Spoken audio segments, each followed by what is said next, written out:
It was a bright Saturday morning, and the park was alive with the hum of weekend activity. Families laughed as children raced across the grass, joggers moved rhythmically along winding paths, and the scent of food trucks offering tempting treats filled the air. Among the sea of smiling faces and carefree voices, an elegant black woman strolled through the park alone, a stride calm but purposeful. Dressed in casual yet refined attire, she exuded an air of quiet confidence that seemed to set her apart from the crowd. Her name was Judge Marissa Hayes, a well-respected figure in the city's legal community. She had worked hard to get where she was, fighting through endless challenges and stereotypes to earn her position on the bench. This park, with its open skies and vibrant energy, was her sanctuary, a rare escape from the intense pressures of her role. As she found a bench shaded by an old oak tree, Marissa pulled out a book, ready to lose herself in its pages for a little while. But as the gentle breeze played with the corners of her book, a sound of raised voices disrupted her moment of peace. Nearby, two police officers approached a young black man sitting with his friends. Marissa's eyes flickered over to the scene. At first, she thought it might be a routine interaction, but as she watched, the situation escalated. The officers' voices grew sharper, their body language more intimidating. The young man protested, his hands raised in a gesture of surrender, but the officers seemed intent on asserting their authority. Marissa's heart sank, her mind instantly racing with memories of countless cases she had presided over, cases of injustice, profiling, and abuse of power. She felt the urge to step in but knew better than to act impulsively. Instead, she kept a close eye on the scene, hoping it would de-escalate without further incident. As the minutes passed, the officers eventually left the group alone, but their demeanor made it clear they weren't happy about it. They scanned the park, their expressions hard and unyielding, looking for someone else to target. That's when their eyes landed on Marissa. She noticed them approaching and instinctively straightened her posture. Though she wasn't doing anything wrong, she was painfully aware of how quickly things could spiral. The two officers, Officer Daniels, a tall man with a stern face, and Officer Grayson, his stockier partner with a swagger in his step, closed the distance, their voices gruff and commanding. "Ma'am, what are you doing here?" Daniels asked, his tone more accusatory than curious. Marissa met his gaze, calm and steady. "I'm sitting and reading. Is there a problem?" Grayson chuckled, but it wasn't a friendly laugh. "We've had reports of suspicious activity in this area. Mind if we see some ID?" Marissa frowned. "Suspicious activity? I haven't seen anything unusual. And no, I'm not showing you my ID unless you have a legitimate reason." Her response seemed to ignite something in them. Daniels stepped closer, towering over her. "It wasn't a request. Hand it over, or we'll have to take you in for obstruction." The park seemed to grow quieter as people nearby noticed the tension building. Marissa felt the weight of dozens of eyes on her, but she remained composed. "I know my rights, officers. Unless I'm being detained, I have no obligation to provide my ID." Grayson sneered. "Oh, we'll see about that." Without another word, the officers moved to restrain her, their hands rough as they grabbed her arms. The scene unfolded like a nightmare as gasps rippled through the crowd. Marissa didn't resist, but her voice rang out firm and steady. "You're making a mistake. A big mistake." Daniels scoffed. "Yeah, we'll see who made the mistake when we get to the station." As they marched her toward their patrol car, Marissa's mind raced. She knew she had to stay calm, but the irony of the situation wasn't lost on her. These officers had no idea who she was, not just another black woman they assumed they could intimidate, but the very judge who would soon hold their futures in her hands. The crowd murmured in confusion and disbelief, some pulling out their phones to record the unfolding drama. But Daniels and Grayson seemed unfazed, more concerned with asserting their dominance than the consequences of their actions. As Marissa was placed in the back of the patrol car, a faint smile tugged at the corner of her lips. Not because she found any of this amusing, but because she knew something they didn't. And when the truth finally came out, it would shake their entire world. The ride to the station was quiet, but the silence was heavy with tension. Marissa sat in the back seat, Her hands resting calmly in her lap, her expression unreadable. She could feel the piercing gazes of Officers Daniels and Grayson through the rearview mirror, each glance dripping with judgment. They likely thought they'd put another troublemaker in her place, another statistic for their daily patrol. Little did they know how far off they were. As they drove, Marissa's mind wandered, piecing together the irony of the situation. She thought back to her earliest days in law school, sitting in lecture halls surrounded by classmates who had doubted her, professors who had underestimated her, and a system that seemed designed to hold her back. She remembered the long nights studying case law, the countless hurdles she faced, and the way she'd overcome every single one through sheer determination. She hadn't just risen above the odds, she had crushed them. Her journey to becoming a judge had been anything but smooth. From her childhood in a small, predominantly black neighborhood to her first job as a public defender, Marissa had seen every angle of the justice system. She knew its flaws intimately, its biases, its injustices, its double standards. She had lived them.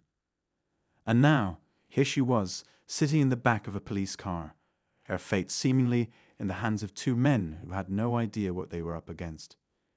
In the front seat, Daniels and Grayson exchanged low whispers, just loud enough for Marissa to catch fragments of their conversation. "Can you believe her?" Acting all high and mighty, Daniels muttered, his knuckles white on the steering wheel. Grayson chuckled. "Yeah, she thinks she knows the law better than we do." Typical. Marissa didn't respond, choosing instead to watch the city blur past the window. She'd seen this scenario play out too many times, on the bench, in the news, in her community. It was always the same story. Abuse of power, cloaked in authority. But this time, the script was different. This time, the power wasn't where they thought it was. When they arrived at the station, the officers escorted Marissa inside, their grip on her arms firm, but not brutal. The bustling precinct was a cacophony of ringing phones, shuffling papers, and the occasional outburst from a detainee. Marissa walked with a calm dignity, her eyes scanning the room with the sharpness of someone who missed nothing. As they reached the booking desk, a young officer behind the counter raised an eyebrow at the sight of Marissa. "Another one from the park?" he asked, his tone laced with curiosity. Daniels nodded, refused to cooperate. Had to bring her in. Marissa said nothing, her expression neutral as the officer processed her. He hesitated for a moment, his eyes narrowing slightly as if he recognized her, but he said nothing. Instead, he handed Daniels the paperwork and gestured toward the holding cells. They led Marissa down a dimly lit hallway, the air growing colder with each step. The cells were small and sparsely furnished, their bars a stark reminder of confinement. Daniels unlocked one and motioned for Marissa to step inside. "Make yourself comfortable," he said, a smug smirk playing on his lips. Marissa turned to face him, her voice calm but firm.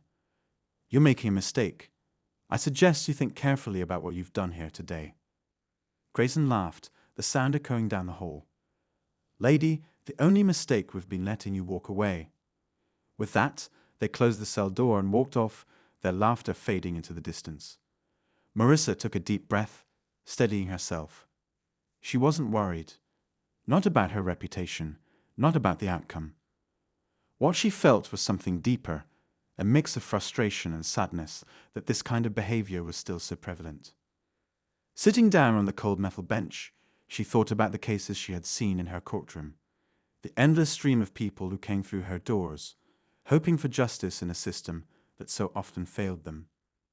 She had always prided herself on being fair, on listening to every story and weighing every piece of evidence without bias. But now she found herself on the other side of the bench, experiencing firsthand what so many of her defendants have described. As time passed, the station grew quieter, the initial flurry of activity dying down as the evening wore on. Marissa closed her eyes, her mind replaying the events of the day. She could almost hear her grandmother's voice in her head, reminding her to stay strong, to keep her head held high no matter what. "Never let them see you break, Marissa," her grandmother used to say. "You're worth more than they'll ever know." The sound of footsteps approaching broke her train of thought. Opening her eyes, she saw a tall man in a suit walking toward her cell. His expression was one of confusion mixed with concern, and as he drew closer, recognition flickered in his eyes. "Judge Hayes?" he asked, his voice low but urgent. Marissa nodded. "Detective Monroe. I see you've heard about my little adventure today."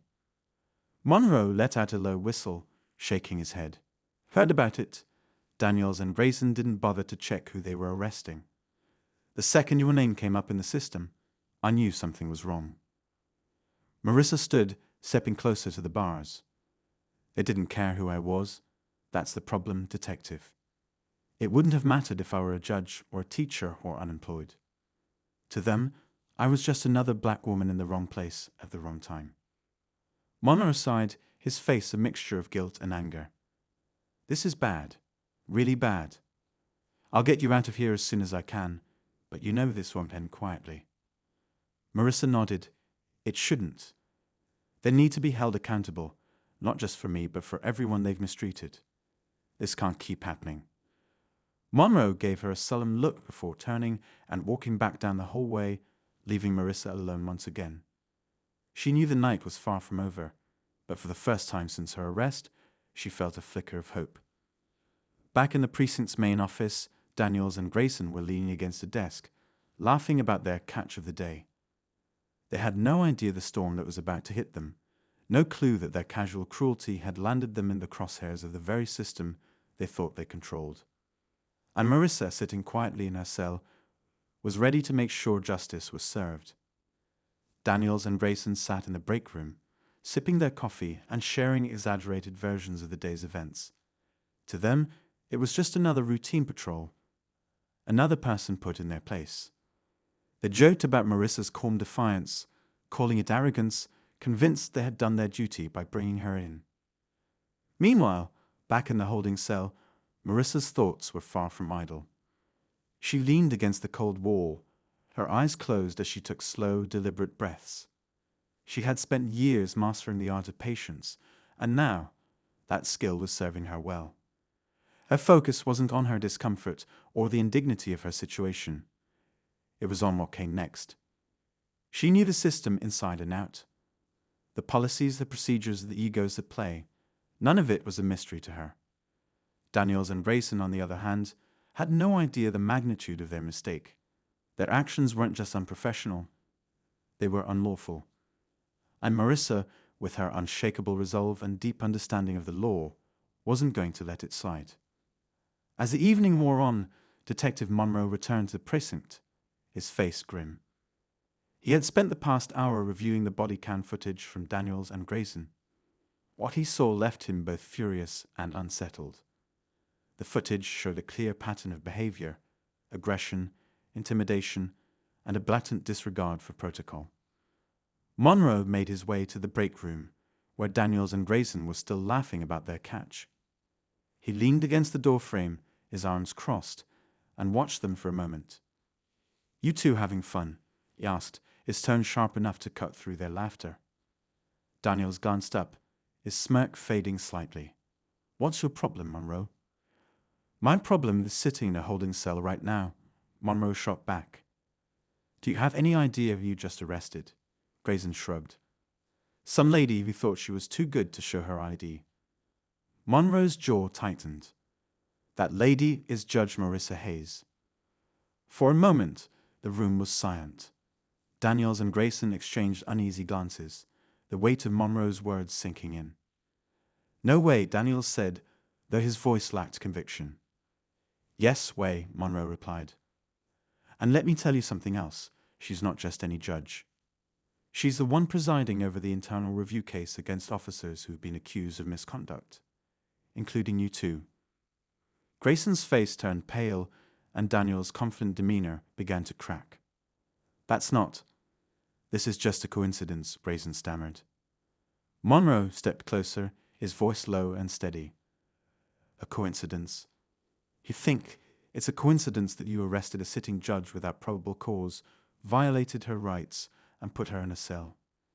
You've just handed her all the evidence she needs to bury you." Daniels tried to regain his composure. "She was resisting. We were just doing our job." Doing your job? Monroe snapped. I've watched the footage. You weren't doing your job. You were abusing your power. And now, you're going to answer for it. As Monroe turned to leave, Daniels called after him. What are you going to do? File a report? You know how these things go, Monroe. Nothing's going to happen. Monroe paused, his back to them. You're right about one thing. Things usually don't change. But this time, you've picked the wrong person to mess with.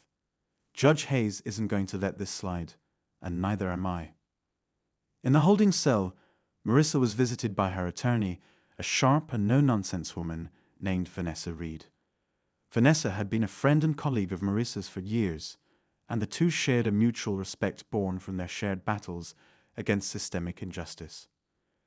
Vanessa entered the cell area, her heels clicking against the tiled floor, and greeted Marissa with a small, knowing smile. Well, Marissa, she said, setting her briefcase down, you've certainly found yourself in an interesting situation. Marissa chuckled softly. Interesting is one way to put it.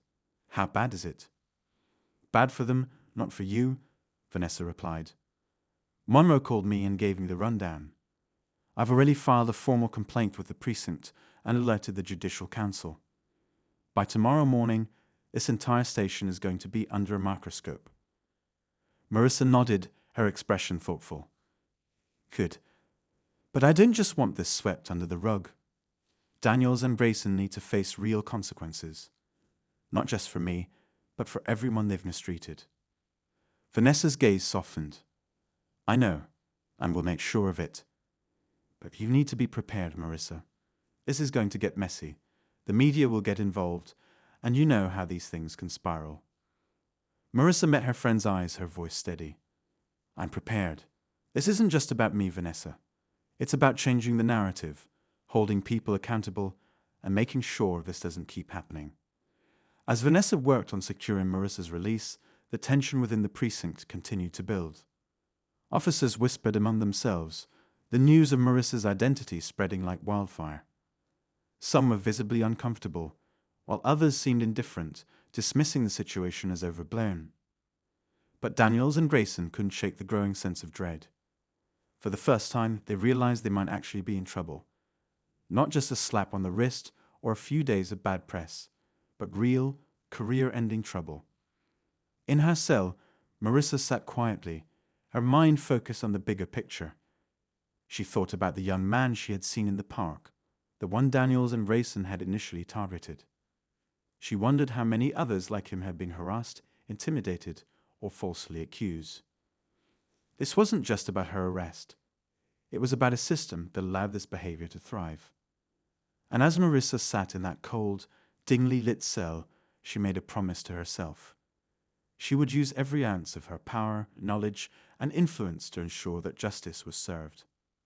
What Daniels and Grayson didn't realize was that this wasn't just another day on the job. They hadn't just arrested a random woman in the park. They had ignited a spark, and Marissa was ready to turn it into a flame that could no longer be ignored. The night wore on, the precinct buzzing with a mix of unease and anticipation. The storm was coming, and everyone knew it.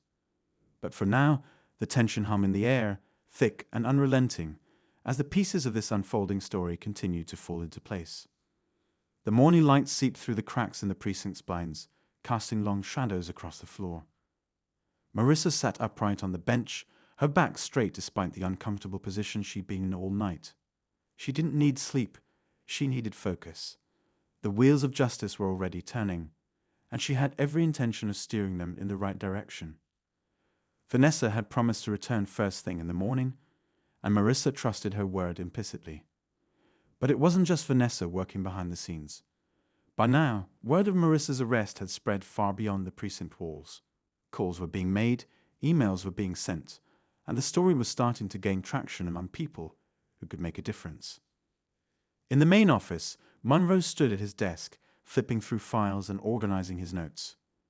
He was meticulous, gathering every detail he could about Daniels and Grayson.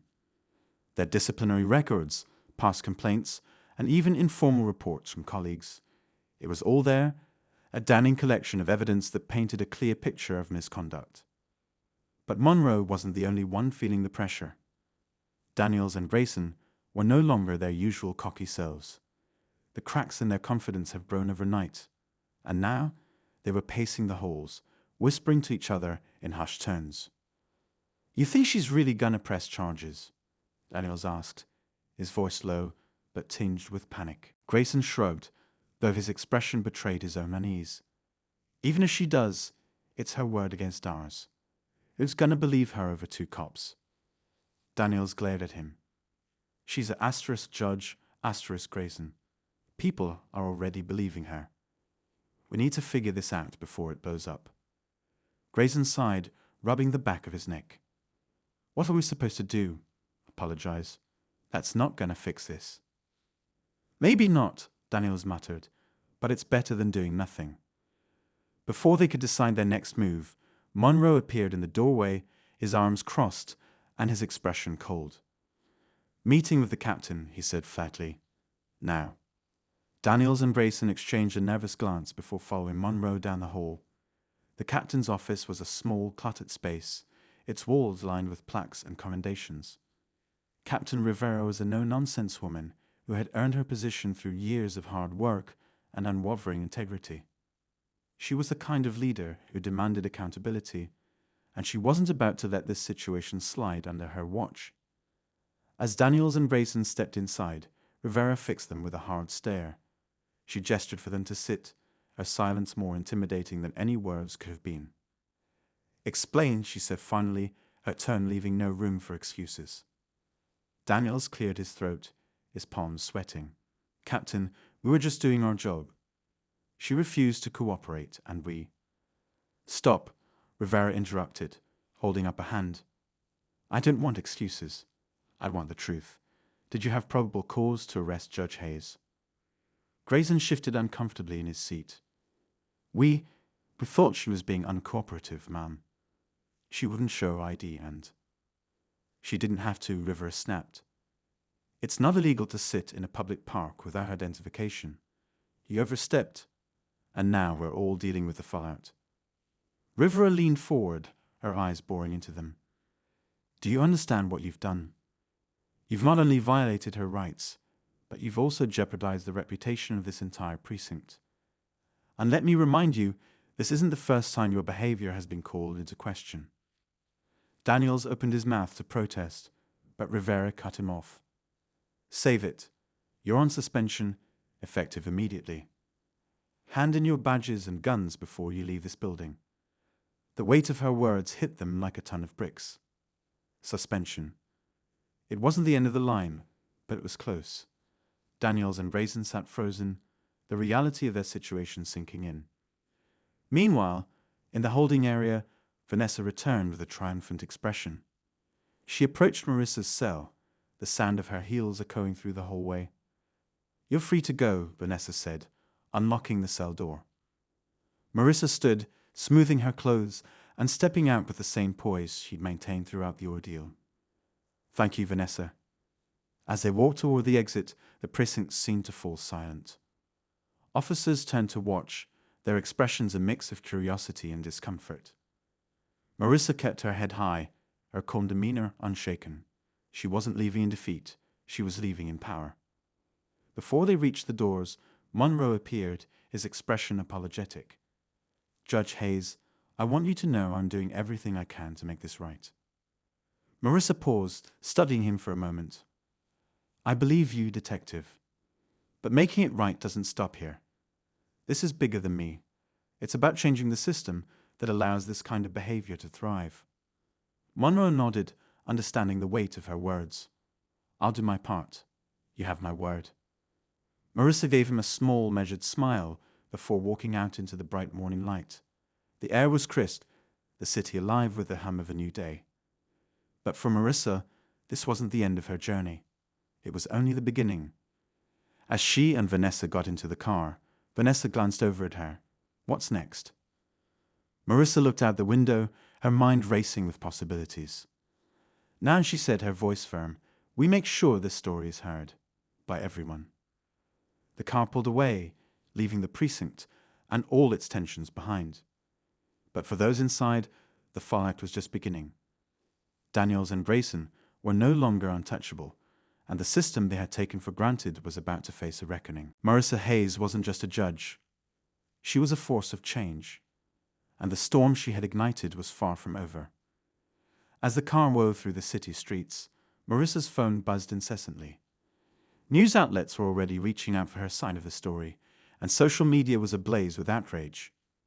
Pictures of her walking out of the precinct had surfaced online, accompanied by captions like *judge arrested, without cause and *police overreach sparks backlash. The narrative was growing beyond what anyone at the precinct could have imagined. Vanessa, keeping her eyes on the road, glanced at Marissa through the rearview mirror. You've become the face of something bigger than just this incident. People are watching now, Marissa. This is your moment to make a real impact. Marissa nodded, her fingers scrolling through the barrage of messages. I know, but the stakes are higher than ever. Daniels and Grayson won't go down quietly, and I'm sure their allies are already working to discredit me. Vanessa smirked. Let them try. You've got the law on your side, and more importantly, the truth, but we'll need to stay one step ahead. As they approached Marissa's home, a crowd of reporters had already gathered outside her gate. Cameras flashed, and microphones extended toward the car as it pulled up. Vanessa sighed, gripping the wheel tighter. This is going to get chaotic fast. Are you ready for this? Marissa took a deep breath. I've spent my entire career preparing for moments like this. Let's give them something worth listening to. They stepped out of the car, and the reporters swarmed, shouting questions. Marissa raised her hand for silence, a voice cutting through the noise with calm authority. I understand you all have questions, and I'll address them in due time. For now, know this. What happened to me is part of a larger problem. This isn't just about one bad interaction. It's about a system that needs accountability and change. I intend to fight for that change, not just for myself, but for everyone who's ever been mistreated or silenced. Thank you. With that, she turned and walked into her home, leaving the reporters buzzing with anticipation. Vanessa followed close behind, her phone already ringing with calls from legal allies and media contacts offering support. Inside, Marissa's living room became a makeshift war room. Vanessa spread out files on the coffee table, laying out a plan of action. First, we file an official misconduct complaint. Then we push for a public inquiry. If Daniels and Grayson have a pattern of behavior, we'll expose it, and we'll need statements from other victims. Marissa nodded, her mind racing. But just as they were settling into their strategy, her phone buzzed with an unfamiliar number. She hesitated for a moment before answering. Judge Hayes, a deep, gravelly voice said, I thought you should know. This is bigger than you think. Marissa frowned. Who is this? Let's just say I'm someone who's seen what Daniels and Grayson are capable of. They're not just reckless, they're protected. There are people in high places who've been covering for them for years. If you go after them, you'll be uncovering more than you bargained for. The line went dead before she could respond. Marissa stood frozen, the weight of the cryptic warning sinking in. She relayed the call to Vanessa, who immediately started piecing it together. This changes everything, Vanessa said, her voice steady but serious. If what they said is true, Daniels and Grayson are just the tip of the iceberg. There's a network protecting them, and exposing it could take us straight into a battle with the department itself. Marissa's resolve only hardened. Then that's a battle we'll fight. People need to know the truth, no matter how deep it goes. But as they worked late into the night, their plans took an unexpected turn. A knock at the door startled them, and Vanessa moved cautiously to answer it. Standing on the porch was a young man, his hands shaking as he clutched a folder. I need to speak with Judge Hayes, he said, his voice trembling. I know what they did. I know everything. Marissa stepped forward, her gaze softening as she gestured for him to come in. It's okay. You're safe here. Tell us what you know. The young man, who introduced himself as Eric, was visibly shaken. He explained that he had been a rookie officer assigned to Daniels and Grayson's unit for 6 months. During that time, he had witnessed countless acts of misconduct, harassment, false arrests, and even fabricated evidence.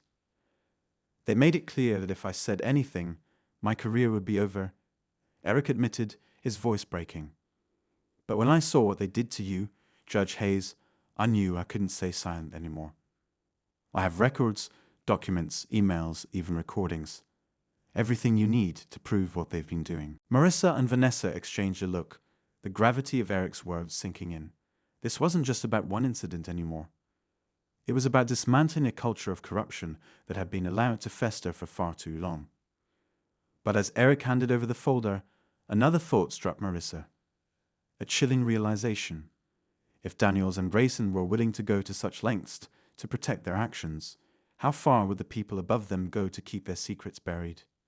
The stakes had just risen, and Marissa knew they were walking a dangerous line. But there was no turning back now. With Eric's evidence in hand, they had the power to expose the truth. The question was whether they could do it before the system struck back. The tension was palpable as the night wore on, every shadow seeming heavier, every sound more ominous. The fight for justice was far from over, and Marissa could feel a storm brewing. But she wasn't afraid. She was ready. The courthouse was abuzz with reporters, legal analysts, and members of the public as Marissa stepped inside. Today was the day everything would come to light. After weeks of preparation, the misconduct hearing for officers Daniels and Grayson was finally underway. The evidence Eric had provided, combined with statements from other victims, had built an airtight case against the two officers. But Marissa knew this wasn't just about them. It was about exposing the system that had allowed their behavior to go unchecked. As she entered the courtroom, she noticed the tension in the air. Daniels and Grayson sat at the defendant's table, their expressions a mix of anger and unease. Their legal team had come prepared, determined to discredit Marissa and anyone who dared to speak against the officers. But Marissa wasn't alone. Vanessa sat beside her, exuding confidence, while Eric sat quietly in the audience, a bundle of nerves but resolute in his decision to testify. The proceedings began with the prosecution presenting its case. One by one, victims of Daniels and Grayson recounted their stories. The testimonies were heartbreaking, painting a picture of officers who had abused their power without remorse. Eric's evidence was the final blow. A series of recordings that revealed the officers openly bragging about their misconduct and mocking the very people they had sworn to protect. By the time Marissa took the stand, the courtroom was silent, every eye fixed on her. She spoke with clarity and conviction, recounting her experience and emphasizing the broader implications of the case. This isn't just about two officers, she said, her voice steady. It's about a culture that rewards silence and punishes those who dare to speak out. It's about ensuring that no one, regardless of their position or background, is above the law. The defense tried to undermine her credibility, suggesting that her status as a judge had influenced the narrative. But Marissa was unshaken, countering every argument with facts and unwavering composure. By the end of her testimony, even the most skeptical members of the audience seemed convinced. As the hearing drew to a close, the judge presiding over the case announced that a decision would be made the following day. But the suspense didn't end there. As Marissa left the courthouse, her phone buzzed with an urgent message from Vanessa. "We have a problem," it read. "Meet me at the office. Now." Marissa's heart raced as she made her way to Vanessa's office. When she arrived, Vanessa was waiting, her expression grim. "We've been hacked," she said, holding up her laptop. "Someone's trying to sabotage the case." On the screen was a file containing doctored evidence, a blatant attempt to discredit the real evidence Eric had provided. If it got out, it could derail everything they had worked for. Who would do this? Marissa asked, her mind racing. Vanessa's jaw tightened. It has to be someone with a lot to lose, someone connected to Daniels and Grayson. But we don't have time to figure out who. We need to get ahead of this before it spreads. Together, they worked through the night, reaching out to trusted contacts in media and law enforcement to expose the sabotage. By morning, the truth was out, and the public backlash was swift and unforgiving. Whoever had tried to undermine the case had only strengthened it, inadvertently proving just how deep the corruption ran. The final day of the hearing was electric. The judge wasted no time in delivering the verdict. Daniels and Brazen were found guilty of gross misconduct and stripped of their positions. But the revelations didn't stop there. The investigation had uncovered a web of corruption within the precinct, implicating several high-ranking officials who had protected the officers for years. As the courtroom erupted in shock, Marissa felt a wave of relief, but it was short-lived. As she walked out of the courthouse, her phone buzzed with another anonymous call. She hesitated before answering, her pulse quickening. Judge Hayes, the voice on the other end said, cold and menacing. "You may have won this battle, but the war is far from over. Watch your back." Marissa froze, the weight of the warning sinking in. She looked around, the bustling crowd suddenly feeling oppressive. But then she straightened her shoulders, a resolve stronger than ever. This wasn't the end. It was just the beginning of a much larger fight. As she stepped into the car with Vanessa, the sunlight streaming through the window, she couldn't help but feel a sense of hope. The road ahead would be dangerous, but she knew she wasn't alone. With allies like Vanessa Eric and countless others who believed in justice, she was ready for whatever came next. The fight for justice had only just begun, and Marissa Hayes wasn't backing down.